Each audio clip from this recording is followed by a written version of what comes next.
Selamat pagi anak-anak. Anak-anak, pasti kalian sudah sering mendengar kata diselamatkan. Yang sudah pernah dengar, ayo angkat tangannya.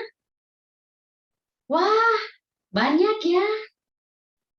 Tetapi anak-anak, apakah anak-anak tahu apa itu keselamatan? Dan apakah anak-anak yakin bahwa anak-anak sudah diselamatkan? Hari ini Ibu mau mengajak kalian semua untuk mengetahui bagaimana kita dapat menerima keselamatan itu dan mempertahankannya. Sehingga anak-anak juga dapat memperkenalkan keselamatan itu kepada orang-orang lain yang ada di luar sana yang belum mengetahuinya. Nah, anak-anak, sebelum Ibu menyampaikannya, mari kita berdoa, memohon pimpinan Roh Kudus memberkati setiap kita yang akan menerima firman Tuhan hari ini. Mari kita berdoa. Bapa di dalam sorga, kami mengucap syukur untuk anugerah yang Tuhan telah berikan di dalam kehidupan kami. Terima kasih untuk hari ini kami boleh mendengarkan firman-Mu, kiranya kami diberikan Roh Kudus Tuhan di dalam hati kami, sehingga kami dimampukan untuk mengerti dan memahami dan dapat mengaplikasikan firman ini di dalam kehidupan beriman kami. Berkati kami ya Tuhan, di dalam nama anak-Mu Yesus Kristus kami berdoa kepada Allah Bapa yang di sorga. Amin.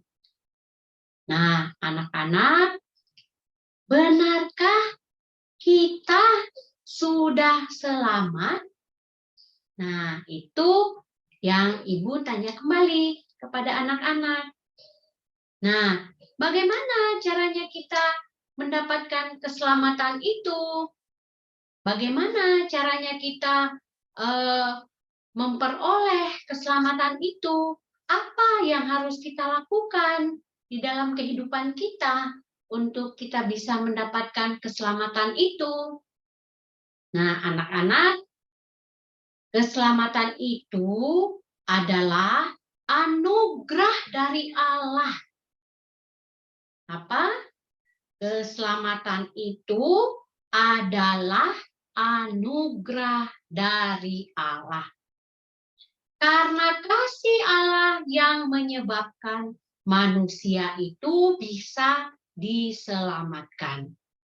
Nah, di dalam Kitab Roma 5 ayat 8 di sana dikatakan, akan tetapi Allah menunjukkan kasih-Nya kepada kita oleh karena Kristus telah mati untuk kita ketika kita masih berdosa. Jadi, tidak ada jasa manusia atau kebaikan apapun yang cukup untuk manusia bisa lakukan sehingga dapat diselamatkan. Semua manusia sudah berdosa di hadapan Allah. Tetapi anak-anak, dalam keadaan demikian, Allah menyatakan kasih-Nya dengan mengirim anaknya yang tunggal ke tengah-tengah dunia yang berdosa ini untuk menebus dosa-dosa manusia, menebus dosa-dosa saya, menebus dosa-dosa kita semua, dosa anak-anak dan dosa ibu. Nah, anak-anak, sekarang kita lihat apa yang dikatakan oleh Tuhan Yesus di dalam Yohanes 3 ayat 16. Nah, anak-anak, ayo kita buka Alkitab kita. Kita buka di dalam Yohanes 3 ayat 16. Anak-anak, ayat ini dulu adalah ayat yang begitu ibu favoritkan waktu ibu kecil seperti kalian. Kenapa? Waktu itu ibu hidup atau ibu berada, tinggal, diam bersama-sama dengan orang-orang yang ada di sekitar ibu itu adalah orang-orang yang tidak mengenal Yesus Kristus, yang belum percaya kepada Yesus Kristus. Dan ibu hanya seorang yang sudah percaya di dalam Yesus Kristus, dan oleh sebab itu ayat ini menjadi ayat yang begitu ibu favoritkan untuk menguatkan iman percaya ibu sebagai orang Kristen. Apa yang dikatakan oleh Yesus Kristus di dalam Yohanes 3 ayat 16 ini? Dia katakan begini, karena begitu besar kasih Allah akan dunia ini, sehingga ia telah mengaruniakan anaknya yang tunggal, supaya setiap orang yang percaya kepadanya tidak binasa, melainkan beroleh hidup yang kekal. Nah, anak-anak, bahkan Rasul Paulus pun juga berkata, di dalam Roma 10 ayat 9, dia katakan, sebab jika kamu mengaku dengan mulutmu bahwa Yesus adalah Tuhan dan percaya dalam hatimu bahwa Allah telah membangkitkan dia dari antara orang mati, maka kamu akan diselamatkan. Bahkan di dalam Roma 3 ayat 10, di sana dikatakan, seperti ada tertulis, tidak ada yang benar, seorang pun tidak.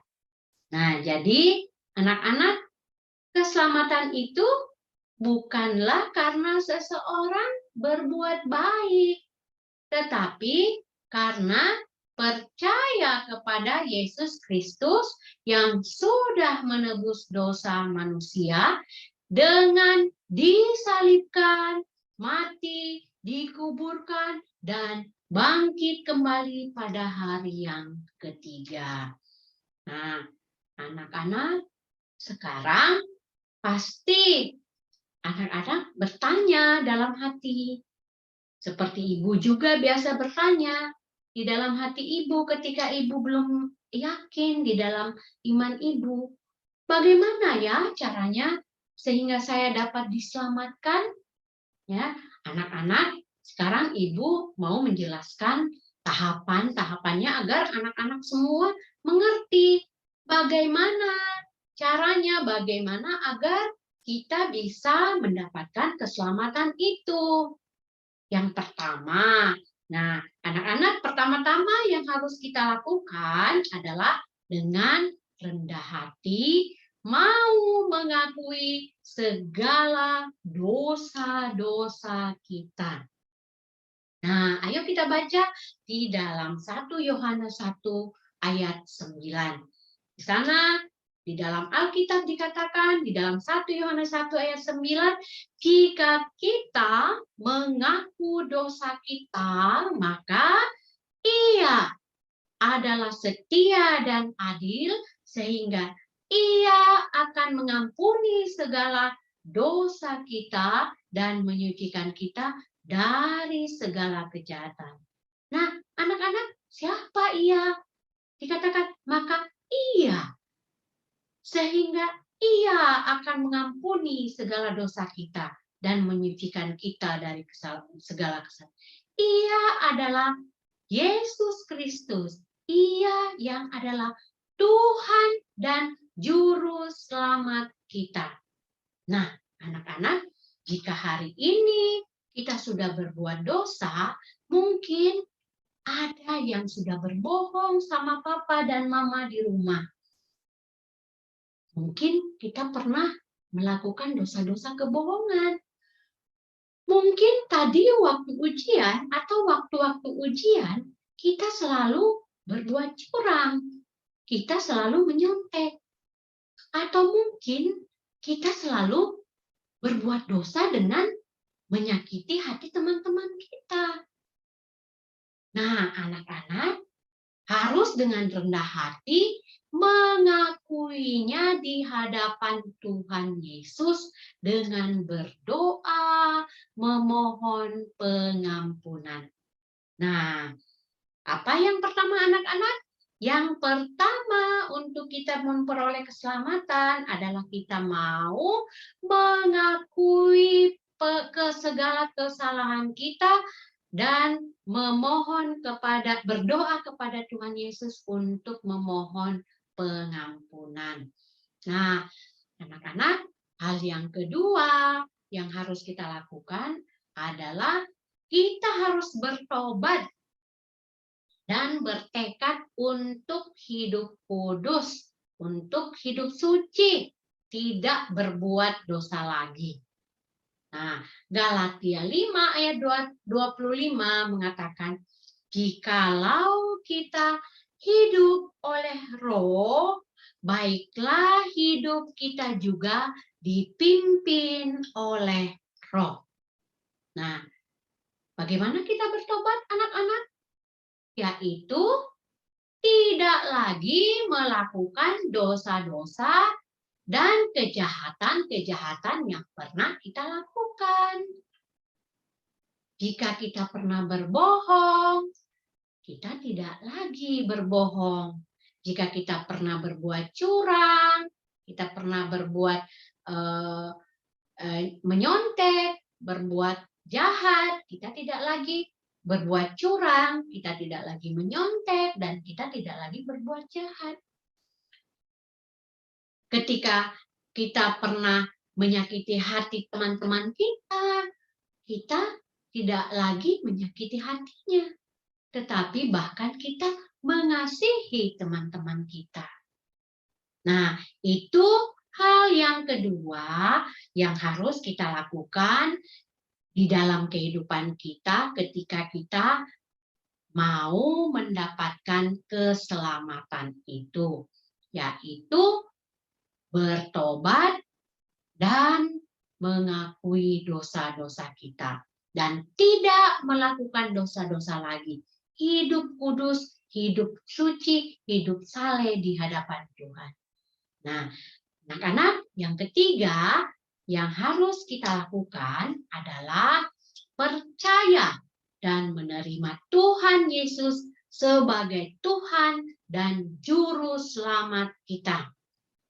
Ya, dalam Yohanes 1 ayat 12 dikatakan, tetapi semua orang yang menerimanya diberinya kuasa supaya menjadi anak-anak Allah, yaitu mereka yang percaya dalam namanya. Nah, anak-anak, kalau kita percaya kepada Tuhan Yesus, kita dijadikan sebagai anak-anak Allah. Kita dijadikan anak adopsi karena Yesus Kristus adalah anak Allah yang tunggal, maka kita yang percaya kepada Yesus Kristus, kita diangkat menjadi anak-anak Allah di dalam nama Yesus Kristus. Artinya, kita selalu mengundang Tuhan Yesus masuk di dalam hati kita dengan selalu berdoa, beribadah, memuji, dan memuliakan nama Tuhan Yesus. Nah, anak-anak, setelah kita mengaku dosa-dosa kita, setelah kita bertobat, setelah kita hidup kudus, dan kita sudah percaya dan menerima Tuhan Yesus sebagai Tuhan dan Juru Selamat kita, berarti kita sudah diselamatkan. Bagaimana anak-anak? Berarti kita sudah diselamatkan. Nah, sekarang mungkin muncul pertanyaan baru di dalam kita, di dalam hati kita. Nah, apakah keselamatan yang telah kita terima itu sudah pasti dan kekal bagi kehidupan kita. Nah, yang pertama anak-anak yang perlu kita bereskan di dalam kehidupan kita adalah bahwa kita tidak boleh lagi bersandar kepada perasaan-perasaan kita dan pada kekuatan kita sendiri. Tetapi sepenuhnya kita bersandar kepada kedaulatan Tuhan dan kepada kebenaran firman Tuhan. Dalam Yohanes 10 ayat 27 sampai 19 di sana meyakinkan kita akan jaminan Allah di dalam kehidupan kita ini, akan keselamatan ini. Ayo anak-anak, mari kita baca Yohanes 10 ayat 27 sampai 29. Kita baca bersama-sama. Domba-dombaku mendengarkan suaraku dan aku mengenal mereka dan mereka mengenal aku. Ayat 28. Dan aku memberikan hidup yang kekal kepada mereka dan mereka pasti tidak akan binasa sampai selama-lamanya dan seorang pun tidak akan merebut mereka dari tanganku. Ayat ke-29, Bapakku yang memberikan mereka kepadaku lebih besar daripada siapapun dan seorang pun tidak dapat merebut mereka dari tangan Bapa. Nah, anak-anak, ini artinya bahwa Yesus Kristus sendirilah yang memberikan jaminan keselamatan bagi setiap umatnya.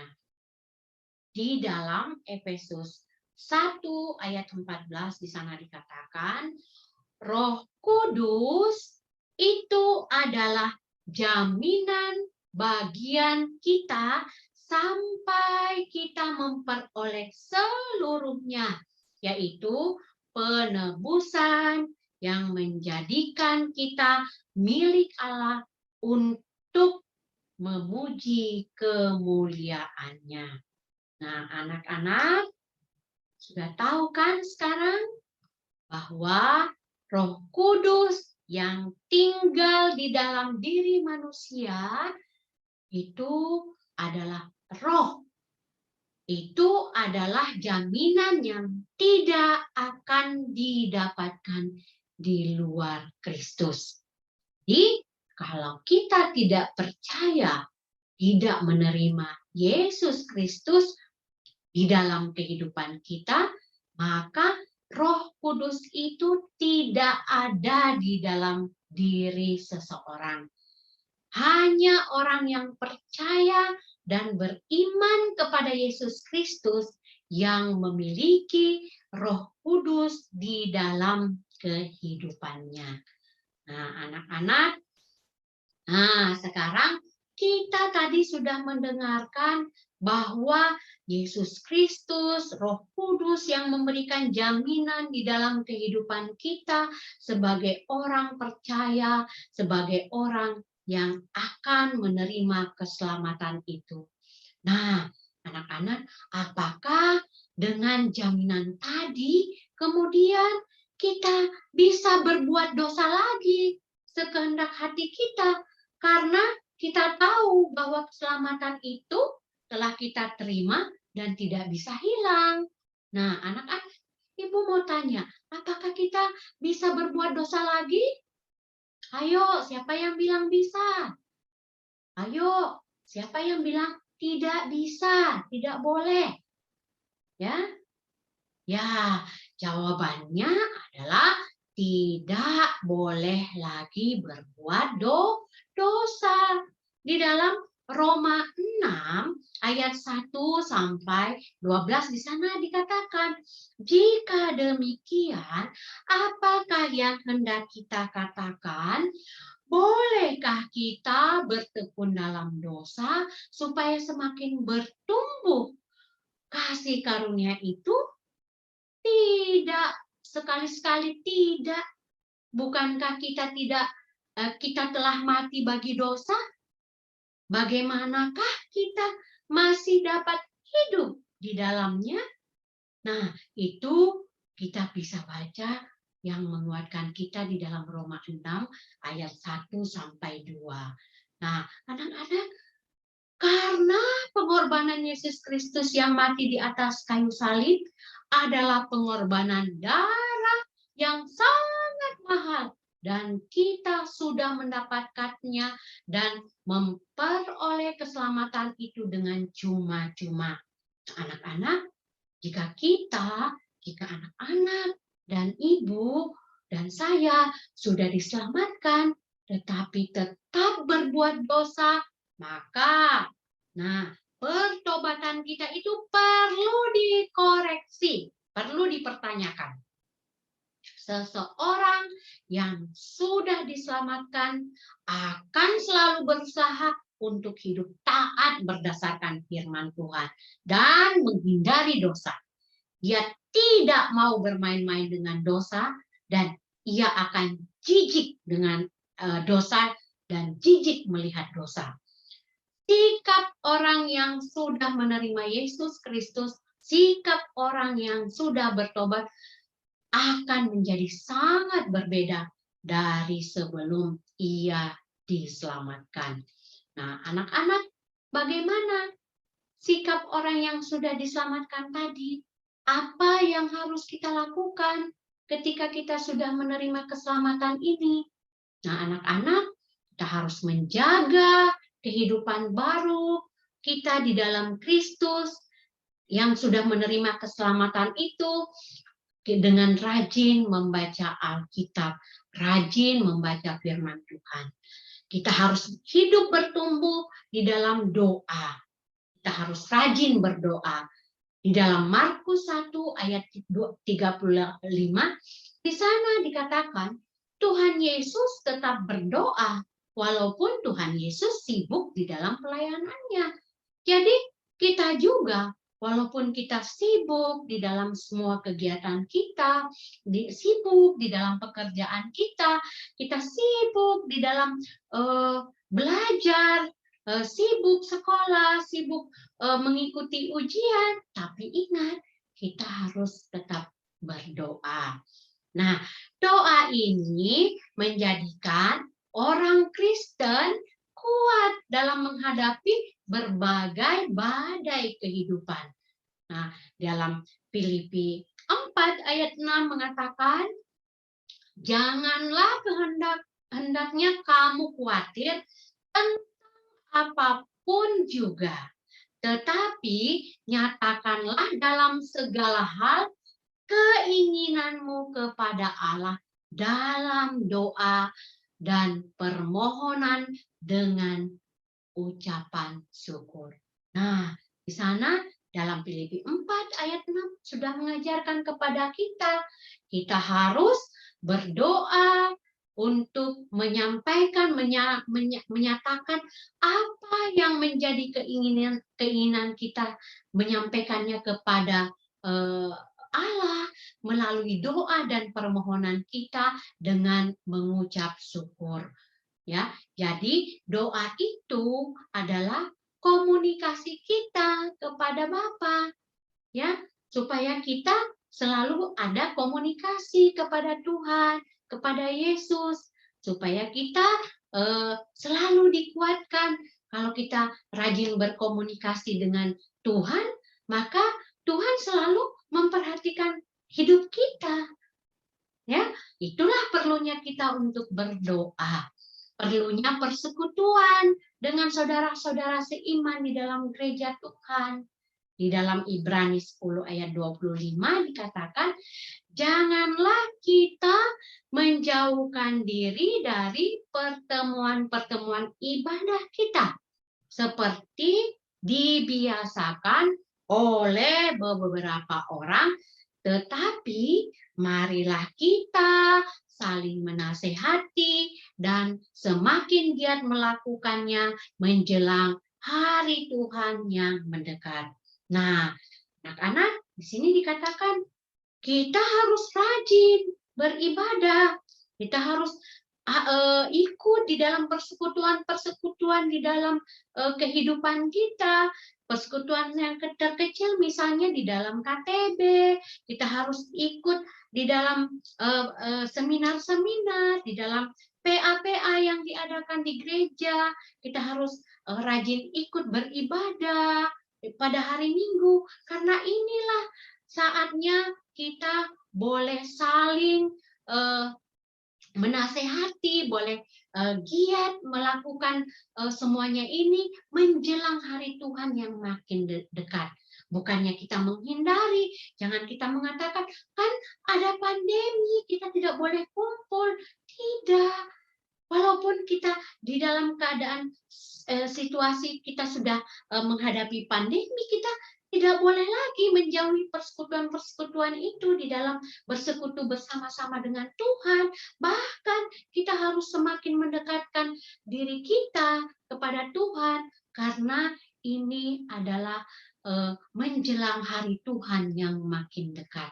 Nah, anak-anak, sudahkah anak-anak yakin akan keselamatan yang anak-anak miliki, yang anak-anak terima di dalam Yesus Kristus? Nah, anak-anak, sudahkah kalian percaya kepada Yesus Kristus? Sudahkah kalian menerima keselamatan itu? Nah, Tuhan menolong kita dan menguatkan kita sehingga kita tetap menjaga iman kita sampai kedatangan Tuhan kedua kali. Tuhan Yesus memberkati kita. Mari kita berdoa. Allah Bapa di dalam kerajaan sorga, terima kasih untuk firman Tuhan yang telah kami dengarkan pada hari ini. Kiranya semuanya itu dapat memberikan kekuatan dan keteguhan iman di dalam hidup kami.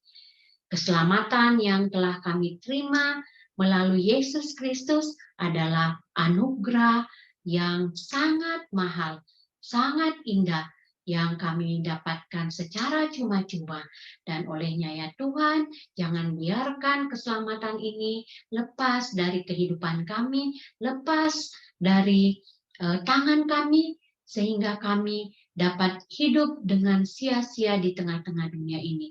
Tetapi pertahankanlah, kuatkanlah iman kami ya Tuhan di dalam menerima keselamatan yang daripada Yesus Kristus. Inilah doa permohonan kami ya Tuhan, di dalam nama anak-Mu Yesus Kristus yang adalah Tuhan dan Juru Selamat kami yang hidup. Kami berdoa kepada Allah Bapa yang di sorga. Amin. Terima kasih. Selamat pagi, Tuhan memberkati.